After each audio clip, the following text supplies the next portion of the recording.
this hot, there it is, thank you.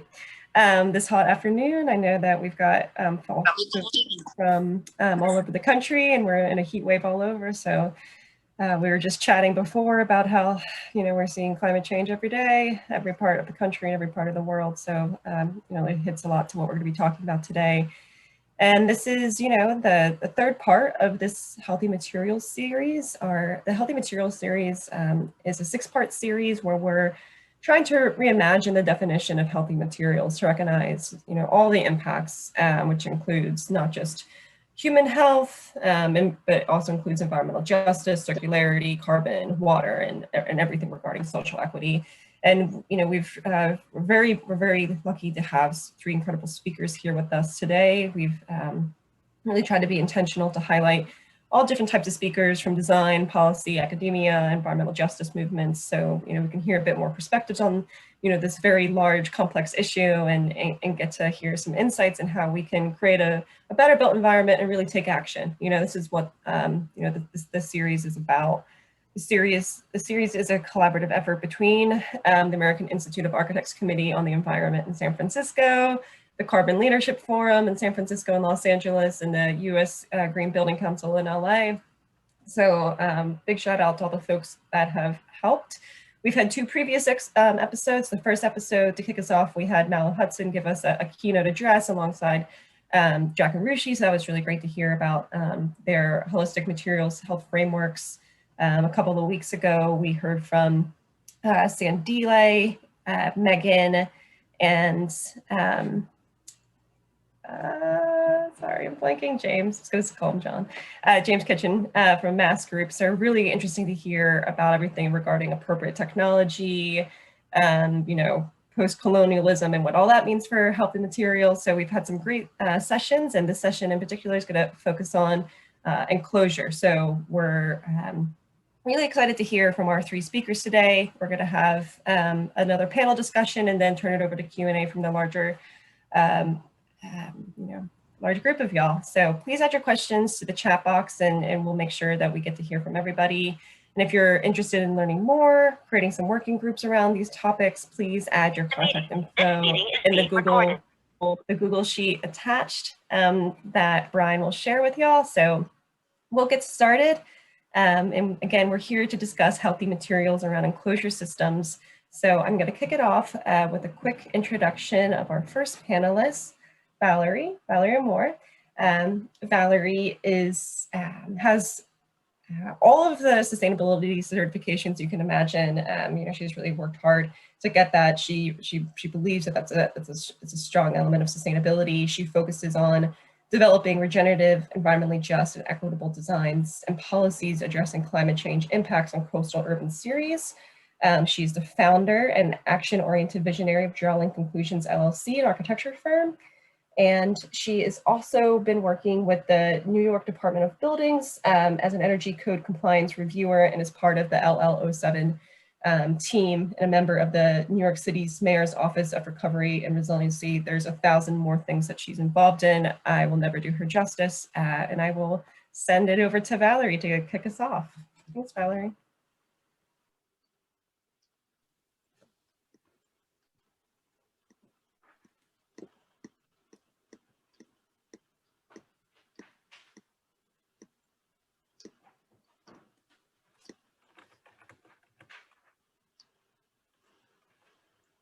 Valerie, I think you're on mute.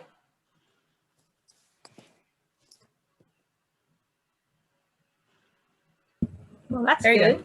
Yeah, maybe it was better that it was the other way, that you didn't actually have to hear what I had to say. Anyways, okay. We'll go back. And we don't see your slides yet, Valerie. Oh, did I not share either? Well, I'm just, and and I do this all the time, so I actually run meetings of my own, and you wouldn't know it.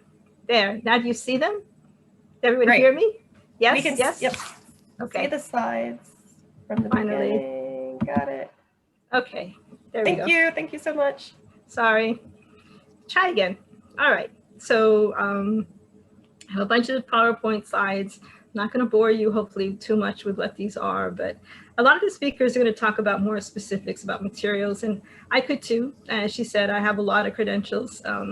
I've done it because I wanted to see kind of what the best rating systems were out there, since I work for the city and I do code compliance, and I'm involved with Local Law 97, which is a fairly amazing greenhouse gas reductions effort that's going on, and also part of the mayor's climate resiliency design guidelines, which I'll talk about a little bit later. But at some point, our healthy materials will become standard industry practice. Like right now, when you get exit lights, people don't think anymore about LED lights. That's just how they're made. And at some point, all of this will become industry standard. I understand some of you are skeptical, like, why not now? I agree. I'm always impatient, but I'm talking a little bit differently today. More kind of what happens when you have these healthy materials, what happens next. So I call it regenerative equity. And I really look at how our building is doing. What are we doing with our buildings? And I look at climate change, not just for today, but what's in the future. And I think about how do we design and build them? So yes, we're doing 3D printing, but essentially we're still pretty much doing them the way we've been doing them for a really long time. And to me, buildings could have far more impact than they do today. I mean, it can produce environmental, social, and economic benefits. Really thinking about what does that building do? Oh, is this thing gonna go on automatic on me? Oh, don't do that. Wow, all right. Okay, it just wants to go to the next one. And then what are those issues that need to be addressed? And right now we're very focused on energy efficiency, but for me, that is a beginning, not an end. So at the moment, most of our solutions have been what I call 2D or two-dimensional, when we really need a three-dimensional response to a three-dimensional problem. And this really becomes very much in the realm of architects, people who work in that realm, because this is how we look at the world. And if you take it further, DNA itself is helical, it's three-dimensional. So it is the basis of life. It is regenerative. And this is really more we should be looking at in terms of our solutions. So I like to say that buildings are lazy. So I'm going back to the original. We really haven't done much to forward how we build buildings. We're pretty much, the walls hold up the roof is kind of where we stopped. And I really focus on that, which I guess could be considered enclosure. So I'm going to talk about that a little bit more in a second. But a response to be, what does enclosure do? So basically, it's like a shelter, right? It's supposed to be responsive to protecting us from the elements. And then I talk about the different elements that building should really be involved in. It should be water, energy, air, food, community, right? It's not just a physical structure, it becomes many things for the community. So these are the architectural response. I'm going to try and produce all these things. And then from there, I start to create these layers. And to me, those layers, now I'm going from this concept of what a building should provide, right? Clean water, fresh air, go back for a second, that local food, creating its own energy, water management is extremely important. And then I say, okay, then these layers now, these words, these needs start to become actually a layer. And that layer then becomes a structure for the building. So there's a translation between what is needed and what is provided. And so it needs to give potable water, it needs to get clean air, local food, biodiversity, generate its own energy. I'm a big fan of everything should be on site. You shouldn't have to be pulling from any larger grid. There's more and more support to have a more centralized rather than diversified way of producing that. It also needs to have cultural marker, celebrate the arts, definitely environmental justice, cultural diversity, strengthen community, and really become an equalizer. So I'm going back to where I come from, which is the world of architecture. And I started to look at how are our buildings in the most simplistic form, what are we doing with them? So most of the time you would think of a box on the ground, right? It's a very simple form to start with. And usually when you're dealing with sea level rise, and I've done a lot of work in Florida, where I lived for a long time, and then now here, is we would elevate the building. So our first response was vertical, was to elevate it. And then I say, not only did you then elevate it, but I'm now looking at the sides, the walls, these needs that become layers, that become structure. are these becoming multiple skins that creates a structure for this building? And then in terms, again, in architecture, is there a horizontal response where you start now segmenting the building into different planes, because now you are starting to respond to a lot of different factors that are going into that building. So to me, most people, if you said building enclosure, it almost depends who you are asking. So building enclosure, you can think of it as facade, envelope, edge. A facade, if most people, if you ask them to draw it, probably not an architect necessarily, but anyone else would probably draw you a 2D perception of the building, basically like a flat square. No depth to it, it's just what I'm looking at. Okay. If I were to ask someone in Passive House, and I know there's someone here who's from Passive House because I saw her so high, we would look at the envelope and we would say, okay, what is the envelope doing? How is it managing in terms of infiltration, exfiltration, heat, humidity, anything that's passing back and forth. So they would probably see enclosure as that.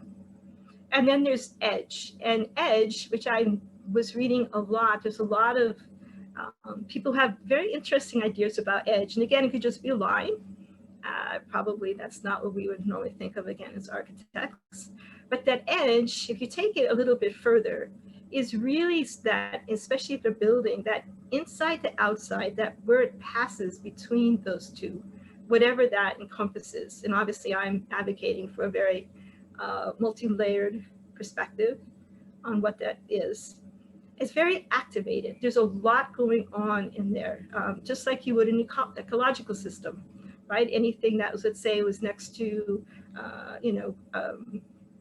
cultivated land versus the woodlands. That edge between that two becomes very dynamic, very interactive, very energized. There's systems that are going back and forth, and there's all this stuff going on. And I say where the magic happens, because there's just an amazing amount of opportunity that happens in that space. And for me, that's what I look at. So I'm not looking at a line or a flat surface.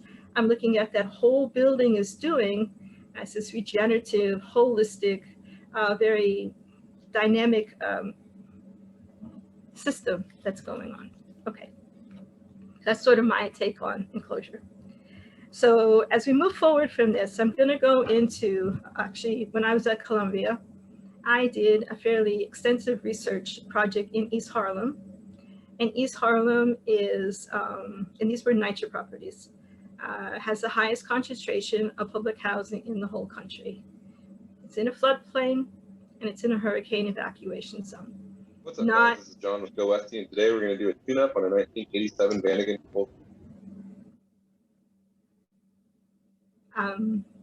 It's in a floodplain and it's in a hurricane evacuation zone, which is not atypical of NYCHA properties, affordable housing. I'm sure most people probably know what NYCHA is, but it's the New York Housing Authority, and it's the largest in the country. And so East Harlem right here is near the Harlem River. So Hurricane Sandy, it flooded into this area very, very badly. So in looking at it, I really analyzed what kind of vulnerabilities were there, what the income was, their ability to respond to any kind of disaster or any kind of event that not only happened during Hurricane Sandy, but might happen in the future. How do we respond to that? So this is a little complicated, so I'll explain it to you, kind of go by the colors.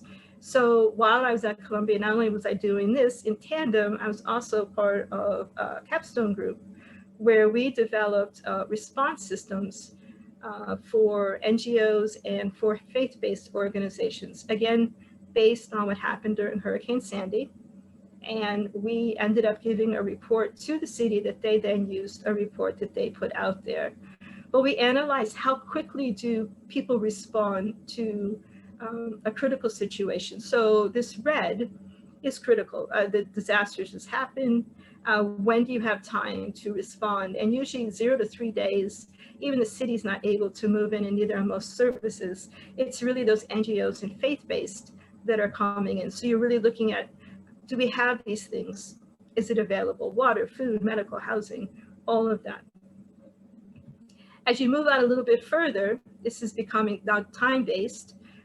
Things start to become not necessarily proactive, but it's starting to at least stabilize. You're starting to get water, but this is now further down the line. You're at least a week, 2 weeks. You're going out, maybe even 6 months to kind of settle things in. You haven't really fixed anything yet, but you're trying to restore things and bring things back. And then the last one is really the regenerative, where you start to actually create solutions for maybe not only what was damaged, but also ways to move things forward to not, so next time you actually handle that better.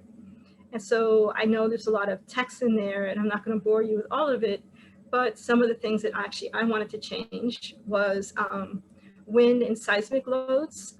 Seems like you wouldn't think for seismic, New York City, especially you're in California, and I've lived in California, so you're probably going, well, they don't have anything. Well, actually, yes, we do.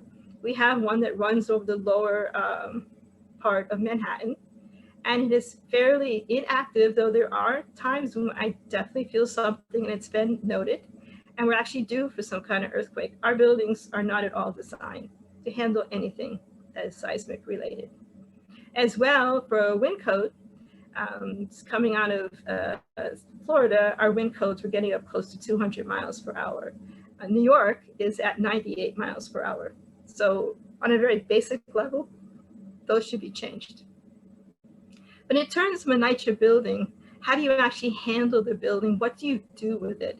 And so I started to propose an idea, and this is in a sense the enclosure for the building, was a way to rethink the building. So instead of trying to move people out of there, which was difficult, was to do shelter in place. And when you do that, things start to get more difficult. So I'm going to just skip forward because I really want to just focus on this last slide more. So I really talk about shelter in place. So this is part of the enclosure. So does this make sense? Of course it does. Let's start with the local law 9294 in New York City. Is a green and solar roof requirement for new buildings and major renovations. So you have to put something on the roof that is a green roof. Let's specify what kind of green, and or solar, depending upon how much space you have on the roof. Obviously, we have a lot of requirements for the fire department in New York City, so they take some of that space as well. But at this point, a green roof. So what I've advocated for strongly is that the green roof not stay just a green roof, but become what I call a productive roof, which means it should create food, most basic. Be a farm, be a garden, whatever, they should do that. Because that starts to become even more. It starts to create economic opportunities. It creates educational opportunities. It actually allows the building to have some food there, which is kind of the next part. So after Hurricane Sandy, a lot of these NYCHA buildings are very tall. And for some reason, a lot of the people who are elderly live near the tops of them. I was personally in them. I did a project with the EDF at one point with NYCHA, and that was a constant issue. A lot of the elderly lived at the top. The elevators don't even always go to the top of the buildings. And so for them, if the elevator stopped, they literally had to walk down the stairs to try to get any kind of supplies, water, food, whatever. And that usually didn't happen. So then for going from sort of the ground up, you had people who were trying to get in there to bring them food, bring them water, but again, without an elevator. And so it was always sort of from bottom up, and there was no real top down, the support taking care of that. So what I really have strived to talk about is the shelter in place is a form of circular self-reliance, right? We have the circular economy, we have circular. But we don't think about it in a building, and the enclosure of that building can become and support that circular way of being self-reliant. And it's very important. You don't always want people to have to move out of those shelters during a disaster. You want it to stay in place, but you need to be able to do that. So ways to start to do that is to, one, also because a lot of NYCHA buildings are not flood resistant at all. Really, the first couple floors shouldn't even really have people living there. It really should be for doing, skills development, for other things that happen in the building in case it got flooded. it wouldn't necessarily stop the building from functioning. Obviously, moving the mechanical up into higher floors of the building would be really important. But I also propose that you have up on the green roof, have a kitchen, have an emergency medical station, have at least 1 week's storage worth of foodstuffs, because we found that that was about how long they needed to be able to withstand what was going on without having immediate support from the outside. So if they had that, they would actually have been much better off. And so for me, that becomes a form of regenerative equity. They're able to take care of themselves.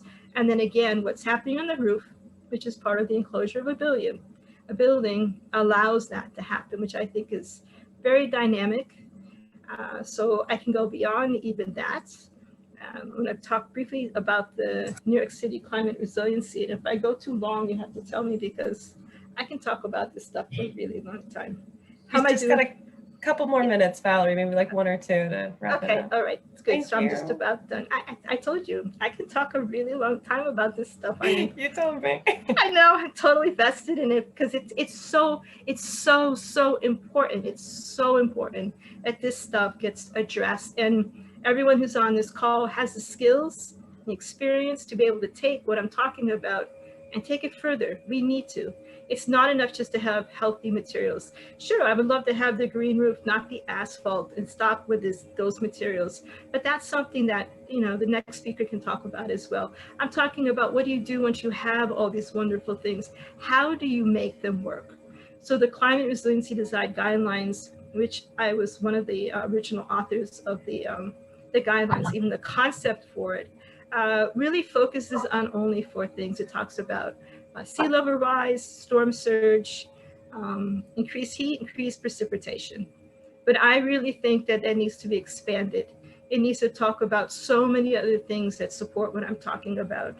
And the most interesting thing, I'll kind of stop with this, is the city finally just took a step forward to allow sort of an encroachment from the building out, which is something I brought up constantly as an issue, especially when I talk about layers of the building, is that it needs to be able to support on the vertical, right? We're not just talking horizontal, which is the green roof, but to bring that down on all sides of the building. So even though I have a building on 1 footprint, I have at least a minimum of 5 sides, unless you have an interesting building and maybe you only have 4, but you have all these sides that can now produce food as well, and energy, and all these other things.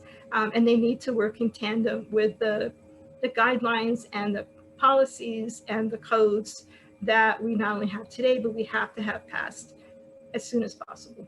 So for me, that's regenerative equity. So I could talk longer, but I'm going to stop because I know my time is up. Do you want me to stop sharing? Yes, thank you, Valerie. Thanks so much. Welcome. And I know we've already got some questions for you. So once we get into the Q&A, we'll definitely circle back around to. Oh, I hit the wrong button. There you go. There you go. Thank you. Thank you, everybody. Thank you so much, Valerie. And I think that's a great segue into what our second panelist, Jessie Buckmaster, is going to talk about. So a little bit of information about Jessie. Jessie is the Sustainability Manager at Hathaway Dinwiddie Construction Company with over 10 years of experience in commercial construction and green building across California. She also provides sustainability expertise and consultation for Hathaway Dinwiddie's projects from a pre-construction through certification. She has worked on numerous LEED projects and recently completed a project pursuing Living Building Challenge certification. Her specialty is evaluating healthy building materials and is an advocate for environmental justice. And she loves everything to do with training and sustainability education. And she is an active member of USGBC and ILFI, and she is currently a co-facilitator for the Living Futures Sacramento Collaborative and on the board of USGBC LA. Jessie, it's yours. Thank you. So thank you everyone for joining us today. I'm going to bring the contractor perspective. So I'm going to get really practical and kind of talk about some logistics and some of kind of what it takes to actually make sure that all of these ideas and designs are actually implemented on our projects. So, you know, as the contractor, our workers are exposed to these materials all day long for their entire careers. A lot of the wet applied and, you know, sanding and high particulate activities are, you know, the most toxic part of some of these products' life cycles. And so, as I'm sure everyone is quite familiar, you know, on the regulatory side, we have a long way to go, I'll say. You know, the Toxic Substances Control Act in 1976 grandfathered in almost everything. Construction is regulated by OSHA, but OSHA relies on TOXA and the EPA research, which again is historically underfunded and under-resourced. There's the SDS sheets, but those are wildly inaccurate and self-reported, not enough information. You know, California is particularly lucky. We have some pretty stringent air quality standards between AQMD and CalGreen and CDPH.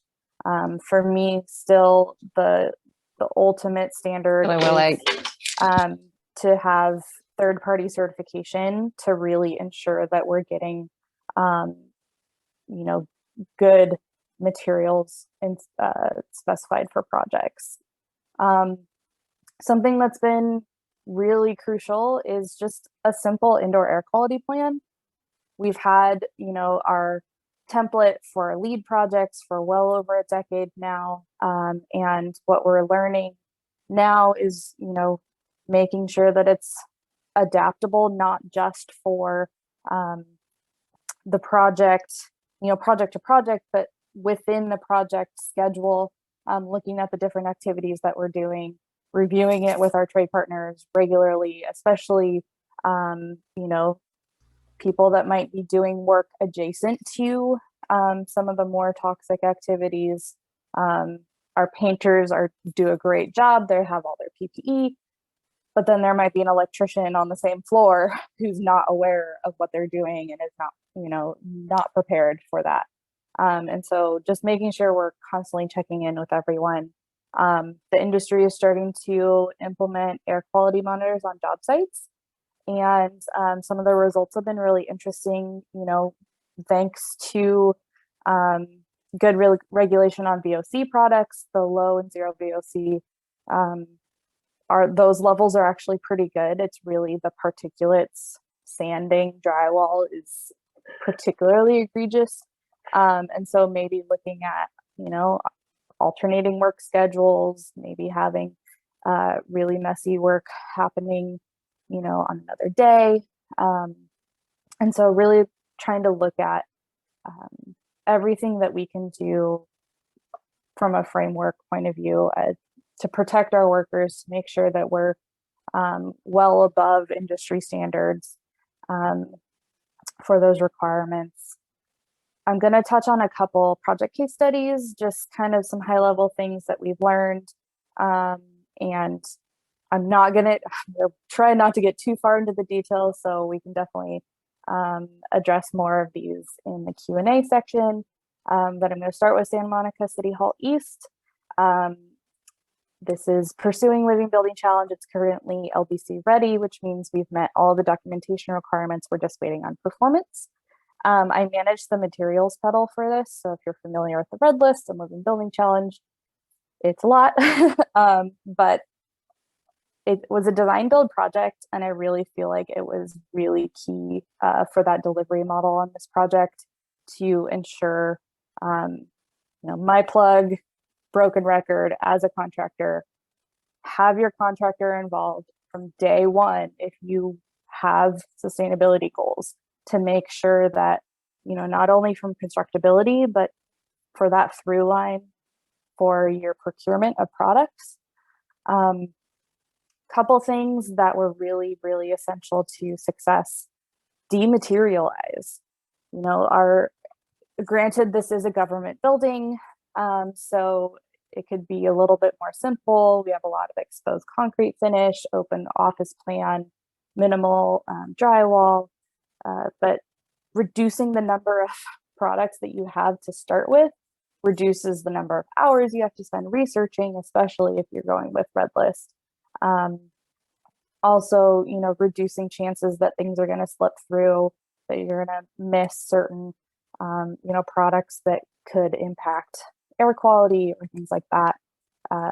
Have a really strong workflow process. We spent a lot of time before we even had a design, making sure we knew exactly who was responsible for researching what, who was doing specifying, who was verifying, reviewing. I've seen situations where a consultant or, you know, the sustainability team for an architect do all of this work to specify all of these third-party certified products, and then it doesn't make it to the spec writer. If it's not in the contract documents, it's really hard for us to meet those requirements and hold our subcontractors to it.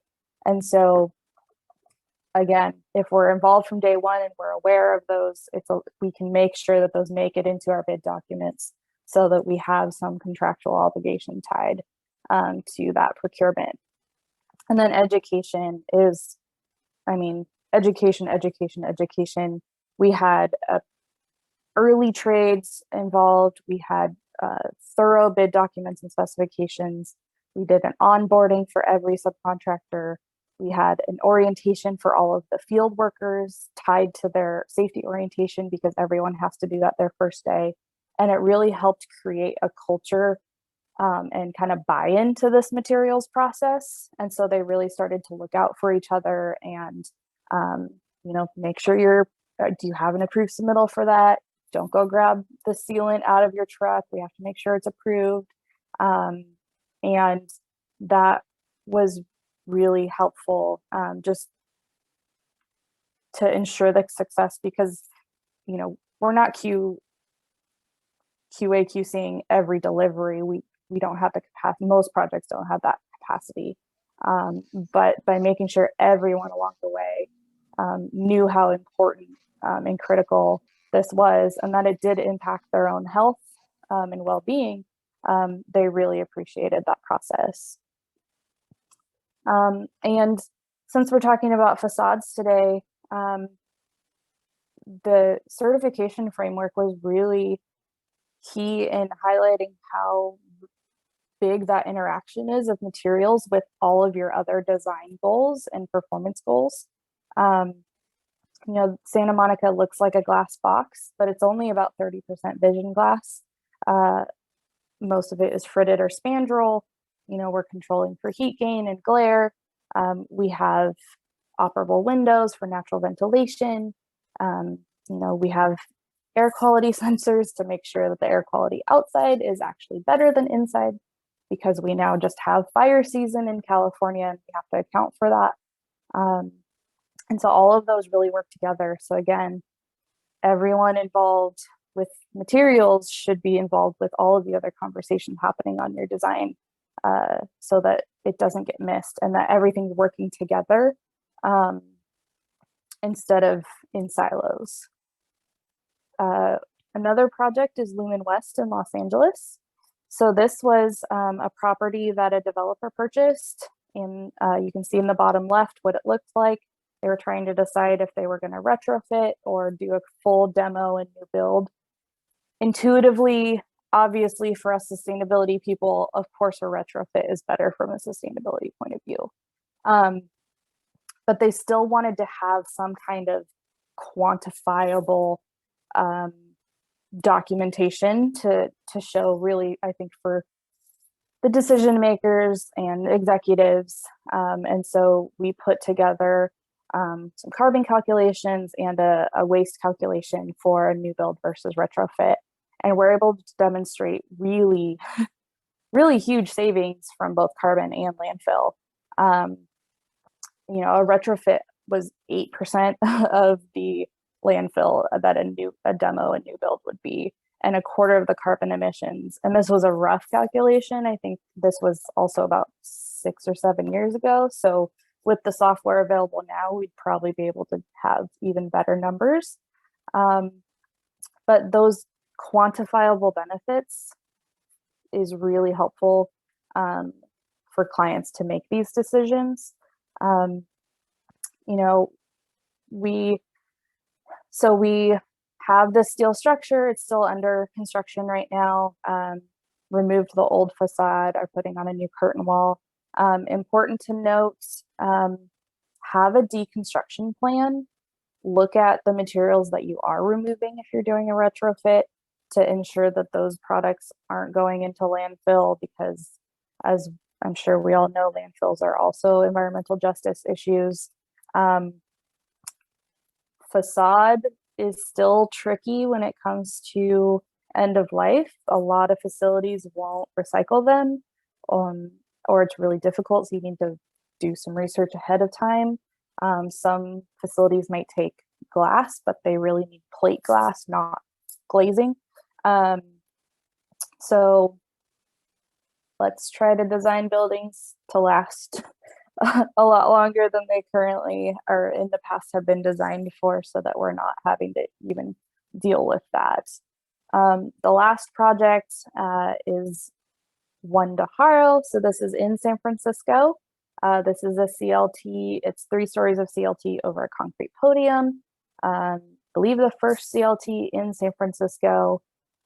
CLT is a big topic right now, really popular for the carbon conversation. It's much lower carbon structure. We utilized Nordic Structures as the manufacturer, and everything, all of the product was FSC as well. So it came from a sustainably harvested forest. CLT is, you know, just from an architectural aesthetic, is beautiful, and it's really warm and has this great biophilic element. Contractor hat, there's some logistical things just to be aware of.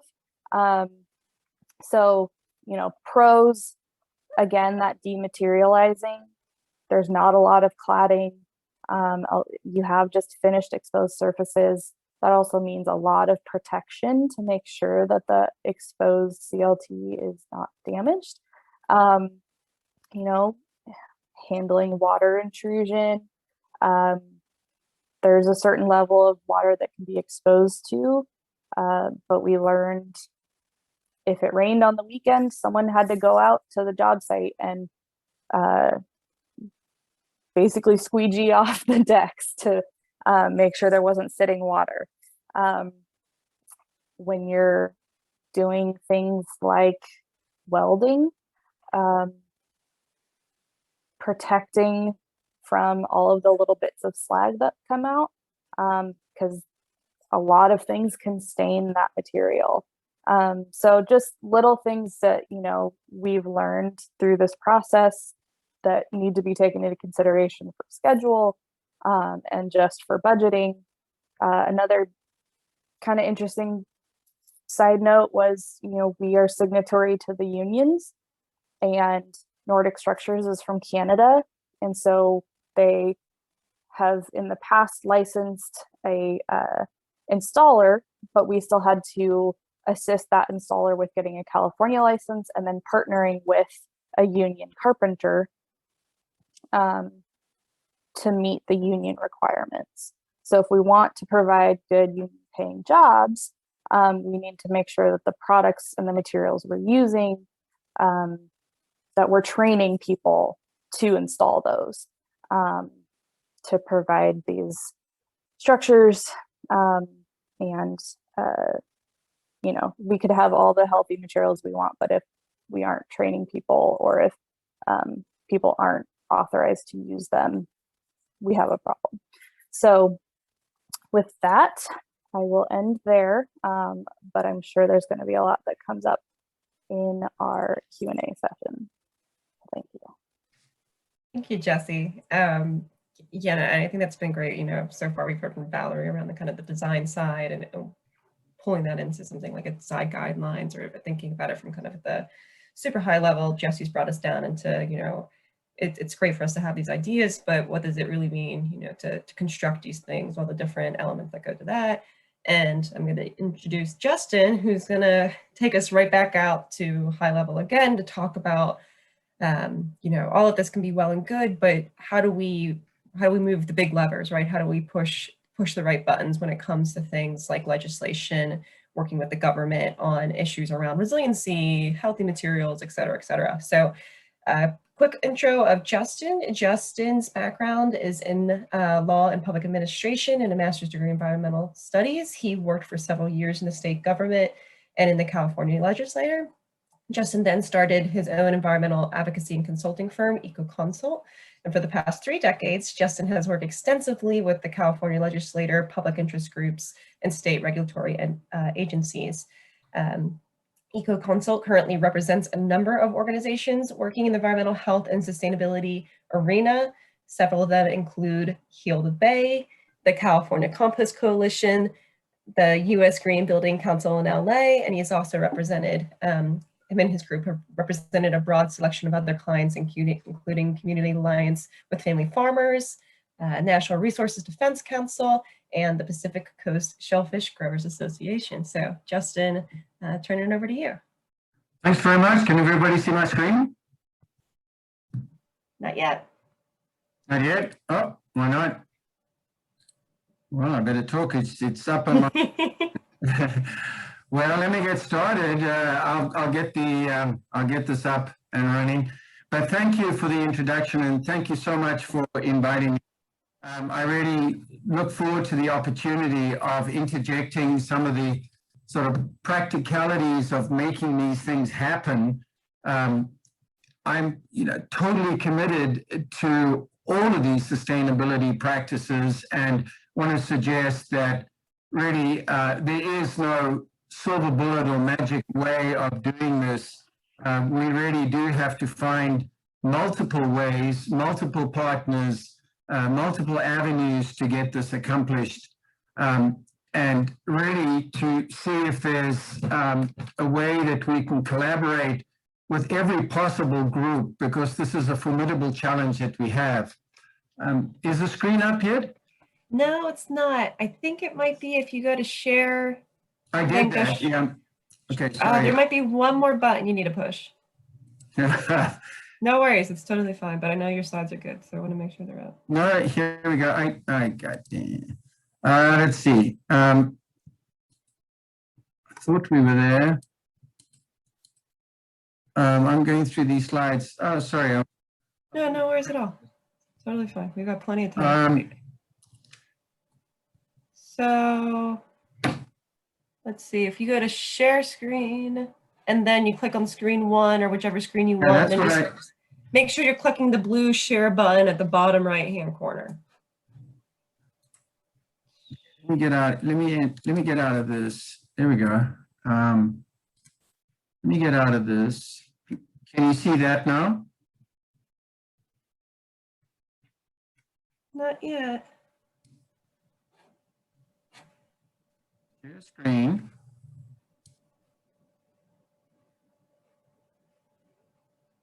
You see the blue button? Oh, there it is. Gorgeous. That's it. Got it. So now you just want to pull up your slides, because right now we just see the Zoom. Okay. Zoom background. Sorry about that. You can see I'm a No problem. a little bit of a Luddite here. Genius. Yeah. So we see it. So just, yeah. Okay, we got it. Got it. Thank you so much. All right. So let's start again. You can see I'm a lobbyist, not a technocrat, or don't rely that much on Zoom. As we were chatting earlier, lobbying is a full contact sport. So usually they're pounding the corridors of power in Sacramento and have been relegated to my home office for the past year. But what I wanted to share with you is really, how we get this done. And I think, like most things, we're looking at mandates and incentives. We can't really rely entirely on mandates, and we probably don't want to rely entirely on mandates for getting things done for a plethora of reasons. The most obvious being mandates can be very expensive, they can be very unpopular, and quite frankly, sometimes they can be unsuccessful. They don't always work. And, I point to an example, SB 375, the Sustainable Communities I won't say it was an abject failure, but it just didn't work out the way we wanted it to work out 12 or 13 years ago, when we required local jurisdictions to come up with sustainability plans, sustainable community plans, and reduce vehicle miles traveled. Frankly, the vehicle miles traveled went up over that period of time. So what I wanted to do is just run through the types of mandates that we do have, that we use. And again, I just wanted to stress that this presentation sort of is wedged into the enclosure section, and it's not really just applicable to enclosure. The idea, I think that Kathleen and others had was just to introduce to folks the opportunities and avenues that you have to actually bring about the change that we're looking for. So under the mandates, there are all sorts of mandates. There are legislative mandates, and those are the laws or the statutes at the federal, state, or even local government level. Some local ordinances may actually require certain things as it pertains to healthy buildings or bans on certain activities. And those are, generally speaking, the laws of the land, the laws of the state, or the laws of the community that you live in. The next tier of government down are regulations, and we talk about the regulatory implementation, and that is where the governing agencies like the Air Resources Board or the Building Standards Commission or Department of Toxics or OSHA, those are the implementing agencies, usually of laws that are directed by the legislature, but not always. And many regulations contain requirements for doing certain things. And it's traditionally been considered the sort of second tier after the laws. And in most cases, and again, traditionally, regulations implement the laws of the Congress or the California legislature. So we can sort of tease out some of those.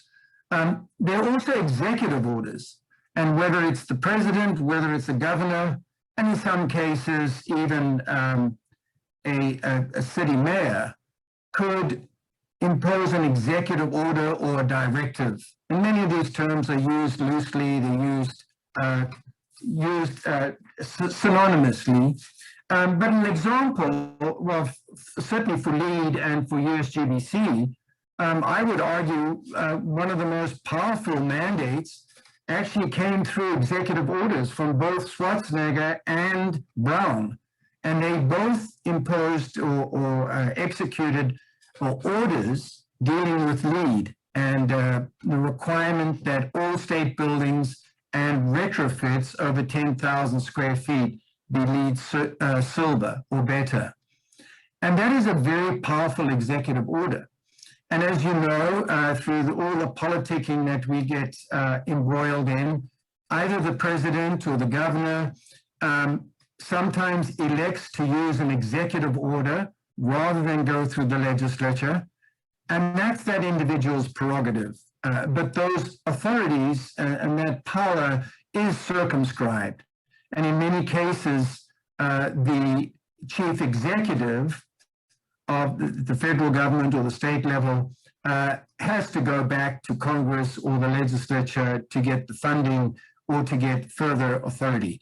But the executive order S2004 by Schwarzenegger and B1812 by Brown, I think are really good examples of how impactful they can be.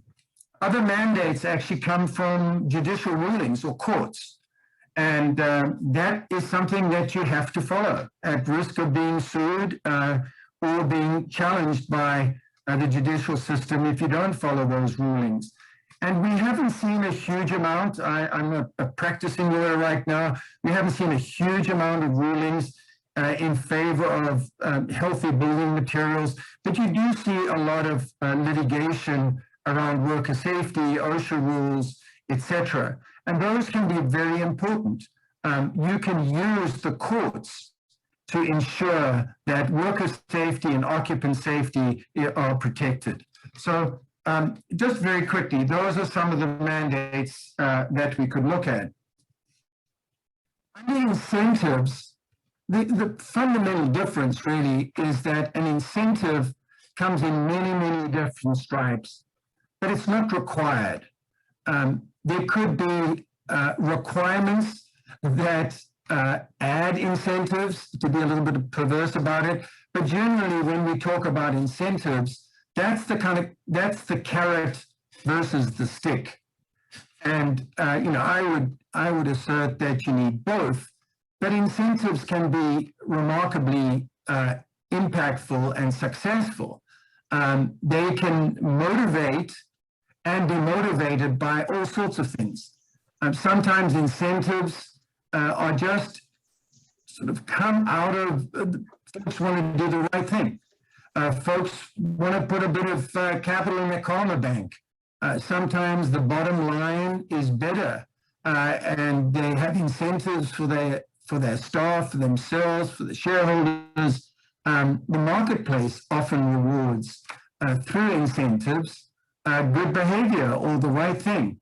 And we also even have, in some contexts, streamlining processes that are incentives that aren't mandates, but they help go through the process. And I have an example here where the legislature enacted the Environmental Leadership Act of 8900 all the way back in 2011. And it was a legislative action, but it was an incentive.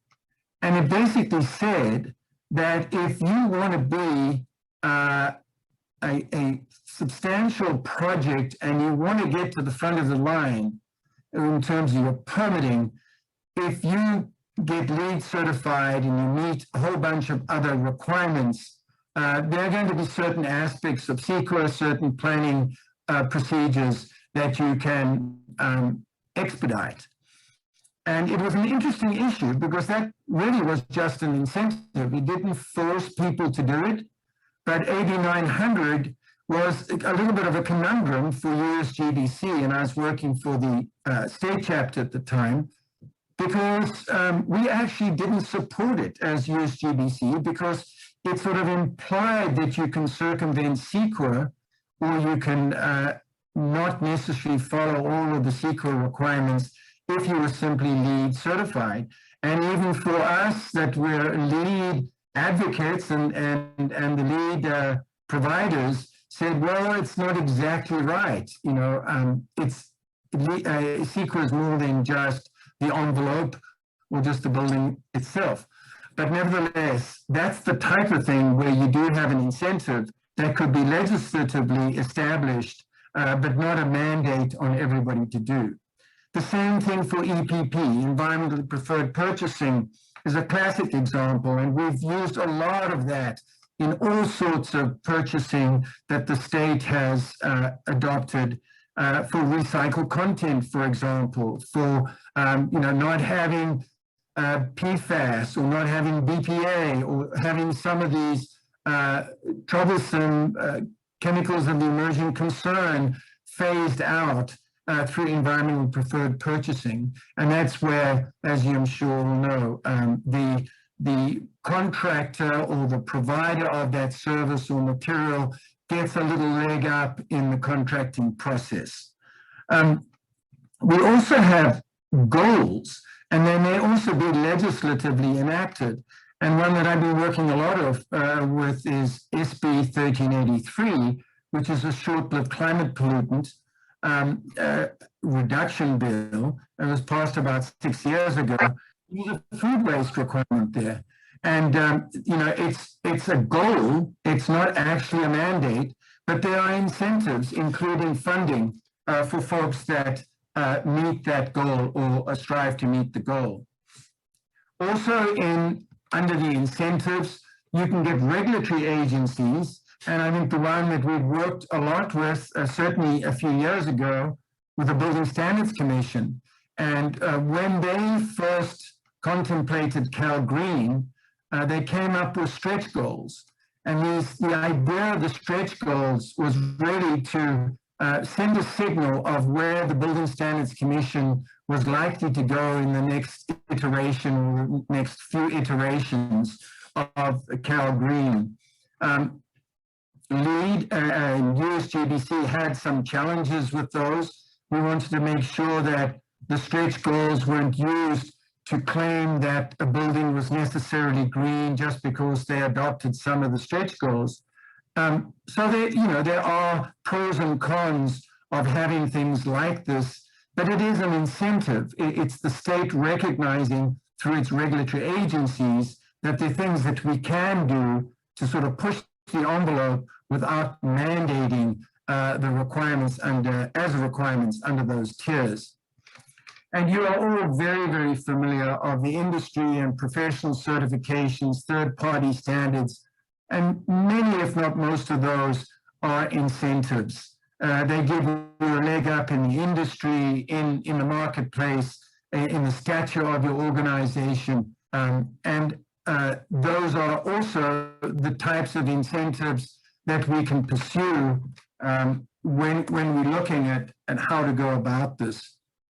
I think most importantly, if you want to advocate for a particular approach in enclosures or any of the green building or these healthier materials, I always think that what we need to do is huddle, because I can't see that there's necessarily one right approach. In most cases, we have a combination of things that we do. We may start off with an incentive, we may establish a requirement, and then it may become a mandate for everybody. Sometimes we bite off a subset of the industry. We may just require the state buildings to meet certain requirements and then move on to all public buildings and then to all buildings. So there is a lot of thinking that we should do in trying to implement some of these things. And I just throw out 4 issues and then I'll wrap it up and be happy to try and answer any questions. But I think one of the most important things is to do what we call in the parlance in Sacramento is to sort of power map your options and your assets. See what you got going for you. See where the traction is going to be. Is it in the marketplace? Do you have receptive members of the legislature? Do you have a community that's ramped up and itching to get going that will, basically regulate itself? An example of that I think I just brushed over was Prop 65. I mean, that was a long time ago, and 1986 Prop 65 that we all know about was a disclosure ballot initiative. So, you can even have it at that level where a majority of Californians voted for Prop 65 because they were sick of being inundated with these carcinogens in society. So as a result, they passed the ballot measure, and that requires the notification or disclosure. So that is the first step, I would say, is to map your options, see what your assets are. You have to find partners. There's so much clutter and so much competition in Sacramento and California in the marketplace. We have to work with multiple sectors. We can't do it alone. USGBC, AIA, and others just can't do it. They have to work with the Leadership Forum or NRDC or Environmental Justice or public health groups and form these partnerships. We have to be persistent. We've seen on occasion that some of these things have taken years and years and years. An example is trying to take building out of the building materials, trying to take the fire retardants out. And we ran a bill, SB 125, nearly 9 years ago. And it's taken us 7 years to get just the most modest changes to the building code to ensure that we don't put in unnecessary fire retardants in building insulation. And then finally, don't oversell it. We have to be very, very careful to not hyperbolize some of these issues, because sometimes they come back to bite us. We have to be very, very honest, we have to be very science-driven. We have to be absolutely sure of what we're talking about, because there are many, many distractors, and we don't want to be discredited. So we have to make a case and have to have a bulletproof case for any of the proposals that we have for these healthy materials, so that we don't falter, because I know that sometimes if we falter, it can put the whole movement back a long time. So I'm happy to answer any questions, and thank you for your time and indulgence. Thank you, Justin. Thank you to the rest of the panelists. That was really great. I think all of us have learned a lot. You guys covered a lot of topics, and yeah, I think I'm just going to start with the general question to get us going, and I'd love to hear from each of the panelists. But for a lot of us on the call, right, we are practicing architects or engineers or designers or some level of somebody working the design field in the construction field. So from Jessie and Valerie, for folks that are just starting a new project, maybe they got something coming up the pipeline, maybe it's a school, maybe it's a single family residence, et cetera, what is the one thing that you think that you would say to prioritize around, what you guys are passionate about? If to the folks who are about to start a project or maybe in the early stages, what is the one thing that you think that we need to get done and can apply to our design projects? No, I'll start with a hard one, sorry. Valerie, you want to go first? You want to go? Oh, wow, you gave it to me. Okay. I think that because I'm talking such a connective way of looking at a building, I really think that that conversation, and I think it's done in a very dynamic way where you just start to like, well, what else should this building site produce? And then what are the ramifications or the domino effect, not only within the project, but around it? Are you adding, are you taking away? Even how you would design it, how you build it, which is what Jessie might talk about. How are you actually going to construct it? What materials are you going to use? Are you bringing in the community? Is a building so unique with its systems, you actually might have to train somebody. Can you partner with maybe a job training facility, because you have this really just amazing system that's going on that maybe almost nobody knows how to actually run it. I think that idea of really brainstorming and asking a lot of questions. I've been told once that I asked more questions sometimes than I answered. And I said, but if I don't ask a lot of questions, then it means I'm not listening to what the project needs, what the community needs. And I think that's really, really important. We have a tendency to just, the client wants this, we dive in and that's our goal. And I really think it's critical that we actually ask them to expand that and say, what else can we get out of it? How large can we go? And it doesn't necessarily have to be related to cost. I've proven it, but it's possible. I'm gonna, in a similar vein, I think as soon as the idea of the project or the property is purchased, get everyone at the same table. I've seen too many cases where there's all these goals, but we're brought in, the building's already designed. And how could, of course it's going to be more expensive than you anticipated.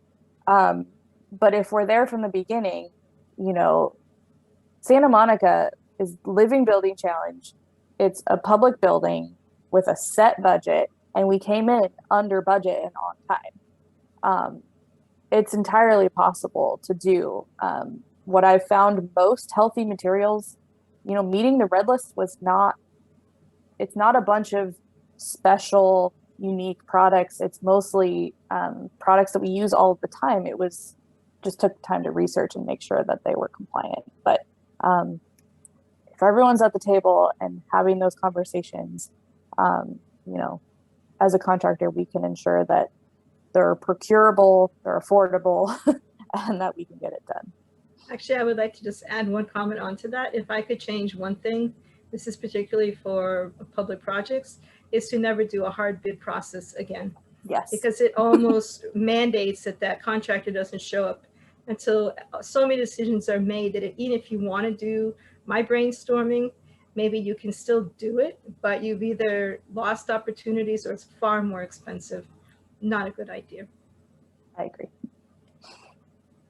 Yeah, and I think, and Justin, I mean, I think what Jessie and Valerie just said, it's if somebody's in sustainability, it's things we hear a lot, but we still don't do enough, and it's really hard to get that process right.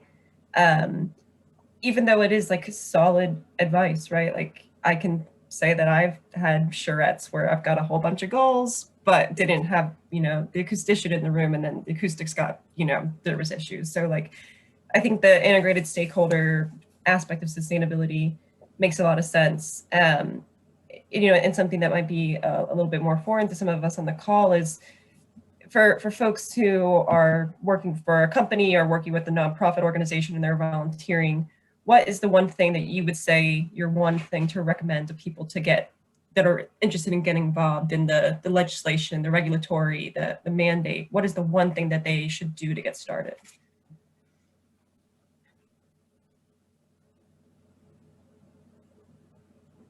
I would say the power mapping.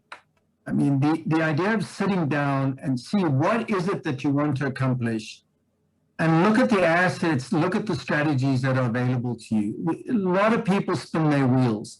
They will rush to Sacramento and try and introduce something that either is just too far ahead of its time, or it's not mature enough to get prime time. And I hate to say it because, you know, I feel that just about every environmental issue is prime time, should be prime time, we should be there and further by now.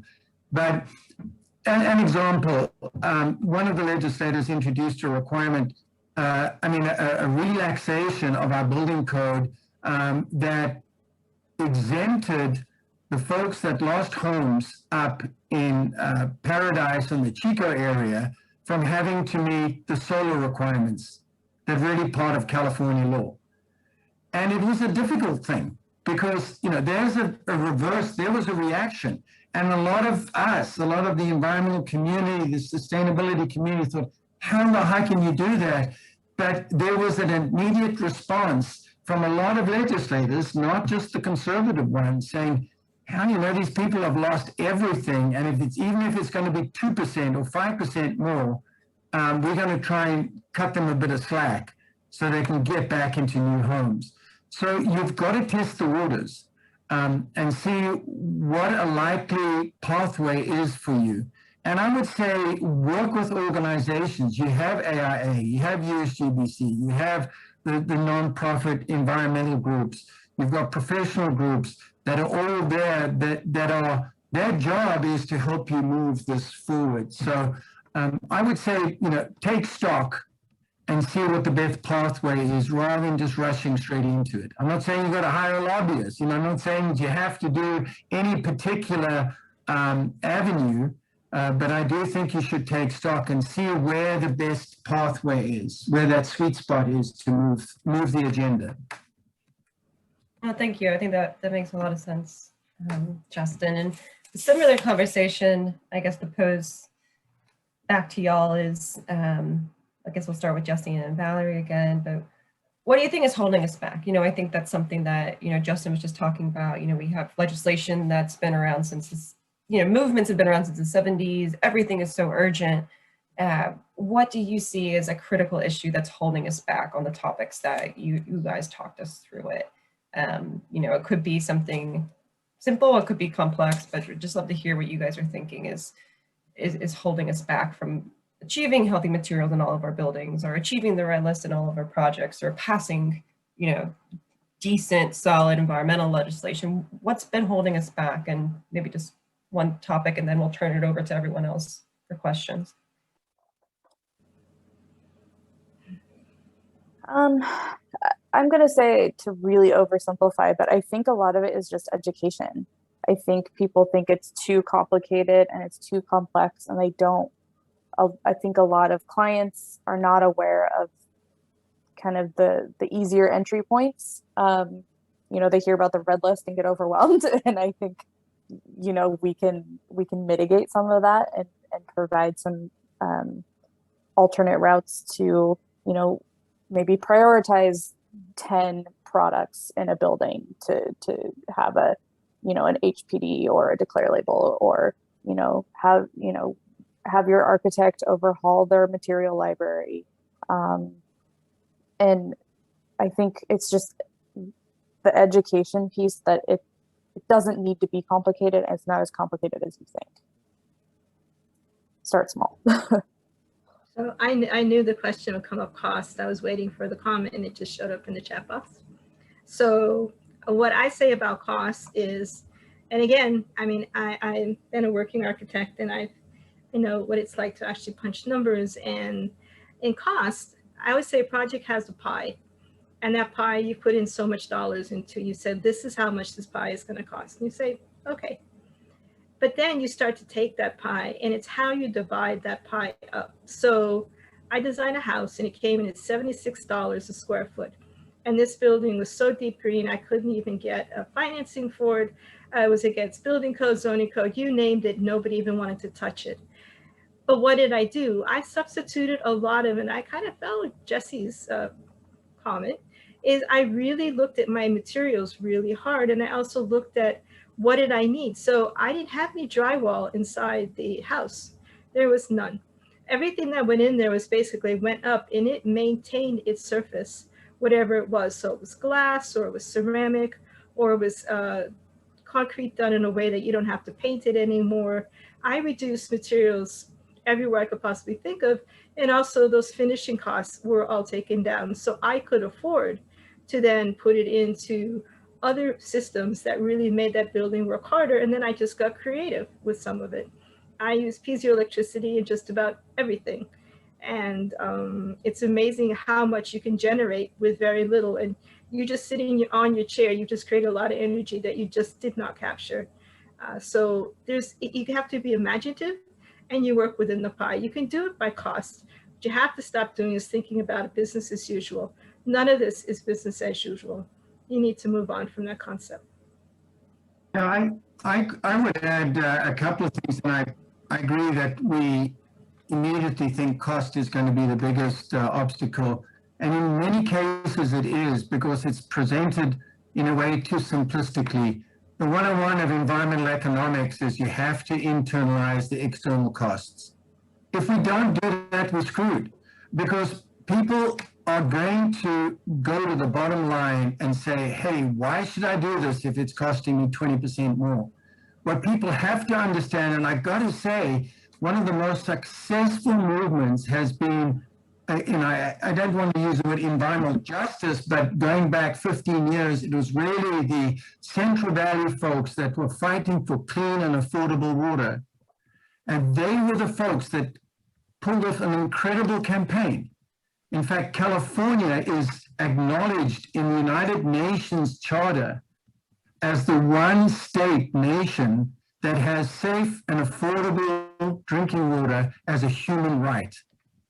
And the way they pulled that off was to explain that it's a whole lot cheaper to give people healthy water, no matter what it costs, than it is to deal with the medical bills and the social trauma and the, all the other social and environmental and physical ailments that result from drinking bad water. And I think the same thing applies here. We have to be able to make our case that it's actually cheaper to build a healthy building than to let generations work and play and live in buildings that are not healthy.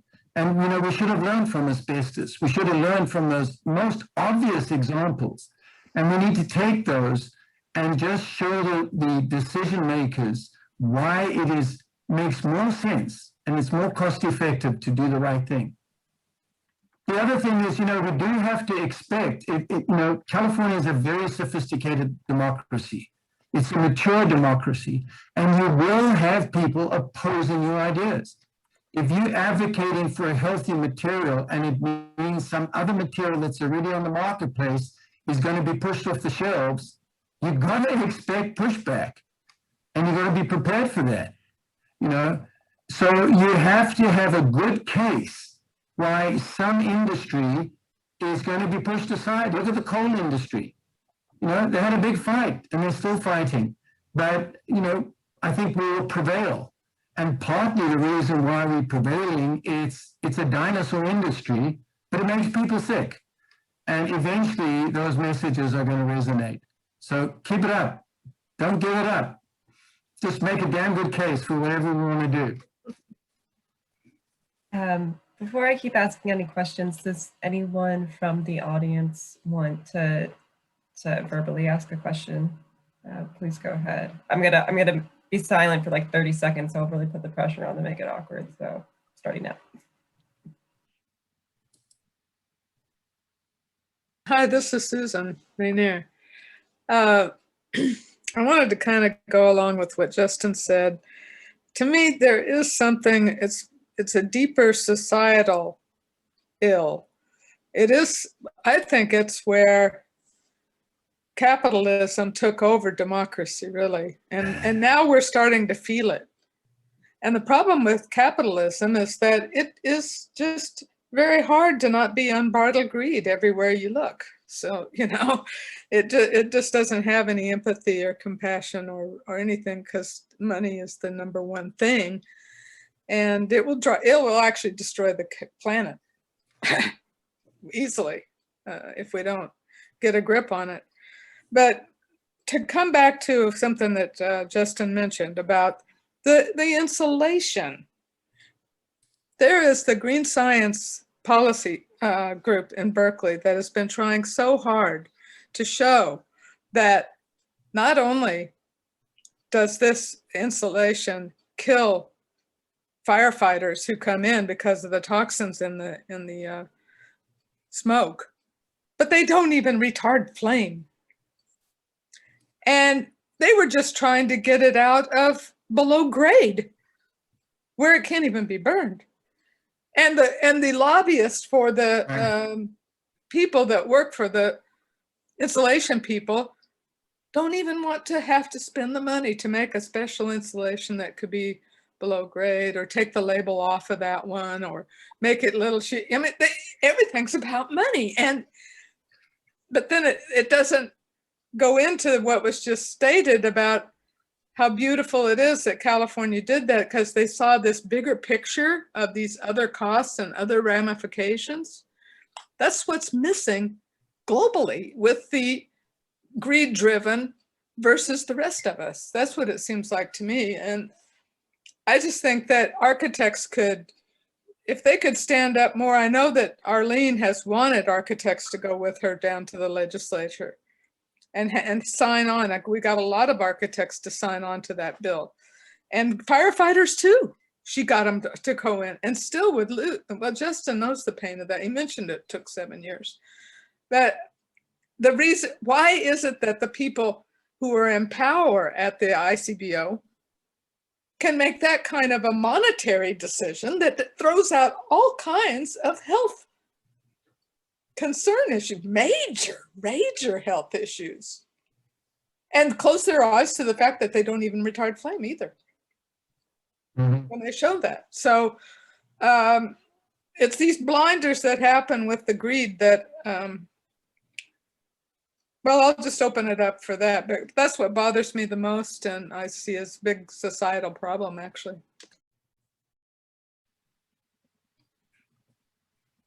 Jessie, I mean, you work in maybe a more conservative aspect of the industry. You deal with costs all the time. You know, can you talk a bit to some ways that you've been able to flip that conversation? And I think for all of you, I think maybe we could hear how it is a really difficult conversation to have, right? You have to flip the idea of first costs or the business as usual, and it's not easy. And I think I'd love to hear from all of you of, you know, any example of how you've been able to kind of change the mindset, you know, think about the externalized costs that our society bears. Any way you guys can talk about that would be great.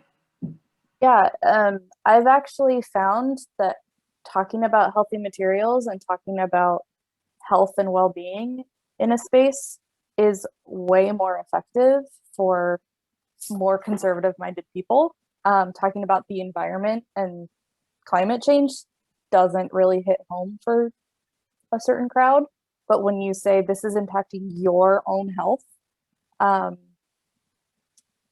it's a different conversation. Construction, there's a lot of, just from personal experience, there's a lot of cancer. A lot of our superintendents don't end up retiring, or they are not retired for very long before they pass. In my 11-year career, I've seen 3 just from my company. And, you know, how much of that is attributed to the work that they do versus just being a human in the world? It seems statistically significant. And, you know, regardless of where people lie on the political spectrum, they all just want to go home to their families. They just want to, you know, live a healthy and happy life. And I think if we can frame things that way, that helps get a foot further in the door. As far as cost, you know, it's still a struggle to even get, I mean, especially developers who want to flip a building to look at first cost versus you're not going to have to pay utility bills, you know, and that seems to be more effective for university campuses and especially affordable housing. You know, I'm just kind of learning that I have to tailor the conversation to who I'm talking to and what are their priorities. And that seems to help a bit. You know, I saw the one of the comments about how do we transfer green and energy efficient building costs to those responsible. And I think that's part of the core. That's part of internalizing those external costs. And whether you have cap and trade, whether you have a carbon tax, whatever the mechanism is, we have to do that. And we're slowly doing that. I do think that, and just speak for the legislators, the vast majority of them understand this dynamic. They understand that we do have to internalize those costs, and we understand that the average Californian is going to be somewhat willing to make that adjustment, but they can't make it too quickly. And that's part of the dilemma we have. You know, it's not dissimilar to diet. If you think of how poor the average American diet is, and how long it's taken to turn that around for people to understand how important it is to eat healthily. And it's the same, we've got to build healthily, because you can feed yourself, you know, a McDonald's meal, you can feed 3 kids for $10. And our whole society has been geared around that efficiency, that scale. And we have to, you know, re-envision a future where you don't eat, you know, 8 McMuffins or whatever it is to get the carbon loading, or in that case, the fat loading that your kids don't really need, but you feel they need. So I think that we have to push that message. We have to get the general public to support the legislators, and some of these legislators are brave. Some of them are trying to break the mold, but we need more public support, and we have to make the argument.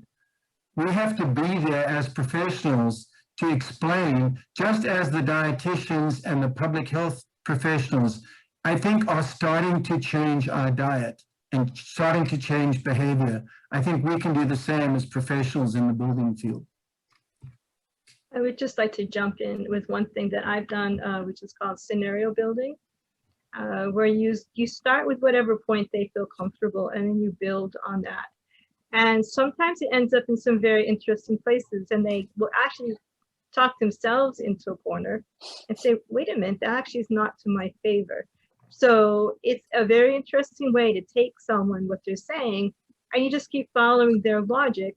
And then ultimately they'll realize that maybe that's not the path they want to go down. Also too, I talked about personalizing things. As soon as it becomes personal, people change. So if you can find a way to make it personal to whoever you're talking to, whatever group, you can get them to change their minds. I taught lead once, walked in, it was a general contractor's office, so Jessie will be amused. I started to talk, and they said, we want to pass the test. The way you're teaching will never pass the test. So, and I said, oh, so all you want to know is the economic side of the lead process. And basically it said, yes. I said, okay, fine, I will do that. But I will talk about the other things as well. And ultimately, just through that conversation a little bit afterwards, I ended up saving them $500,000 on the project. And then they realized, okay, she did drive it by cost, but also there was all these other things. It changed them. I watched them change right at the table, except one gentleman who did not want to change, and everyone basically told him to be quiet. But it was a dramatic moment, and they were not at all receptive to this idea of healthy materials, or they didn't buy into any of it. They just wanted the credential, and that was it. It was like a badge they wanted to wear. So it works. Make it personal and do the scenario building. That's where the New York City Resiliency Design Guidelines came out of before they ever became. One point I had a conversation, and I actually got a little angry. And I said, look, I can design you the perfect building. It's possible. I said, but if it's in the wrong location, then what's the point? And if the building is designed to last 50 years and I'm in a floodplain and it'll last 5 years, then you decide how long do you want the asset to be available. And that sparked that whole conversation. It was just like, it was a scenario, right? What is it like now, 5 years from now, 100 years from now? Even if the building is perfect, would it survive it? And the reality would have been no. So scenario building is actually a really excellent way to get people to write the story and then see where the flaws are in their what they're trying to write. Thanks, Valerie. And I think that's a good point for us. I know that we're at 6:30, so we are unfortunately out of time. We're going to do a rapid fire closing remarks to let us off so everyone can go have dinner. But closing remarks, 30 seconds. Justin, go. Right. My closing remarks is stay optimistic, stay upbeat, stay honest, and stay resilient, because it's a hard battle. It's taken us 10,000 years to get here, and we're not going to turn it around without a damn hard fight. So keep up everything. And I think we will prevail. 1.5 degrees Celsius is going to be tough, but we can do it. Just got to pull together. Thanks. And thanks for everything everybody does here, because this is where it's going to this is how it's going to happen. Jessie, go. Love the positive message, Justin. I agree. I think, in just a few short years, the industry has already changed dramatically. And so I just keep educating, be that person at a party with even non-industry people, spread the word. And, from whatever position you're in, make sure everyone involved on a project is in the room that needs to be, and we'll get there. Valerie, take us home. The last one. So, okay, so I'm going to say something philosophical. So I've been told I'm aspirational. And so my response is, my head is in the clouds, my feet are firmly planted in the ground, which means don't ever give up. And the power of one is amazing. It's amazing what you can do. So outside of this forum, I'm in a lot of other ones, and people like, Justin, like, what do we do? How do we do this? One person can write a resolution and propose it. And I have changed many, many things. Sometimes they take a long time to be realized. Sometimes that you're told this in the most unexpected ways, but it happens. So you just have to have faith. You know that it's right. You have a great community here. Obviously, people are very knowledgeable, and you have people you can use for support. And so use it and keep doing it. Thank you all. Thank you all for your time. Thanks for the folks that stayed with us to the very end on a Monday night. Amazing. And you'll hear more from these folks, and there's more to come in our next 3 episodes of the series. So thank you, everybody. Thank you to our amazing panelists. Great conversation, really eye-opening. Thank you, everyone. Thank you, Kathleen. Yes. Yeah. Thank you. Thank you.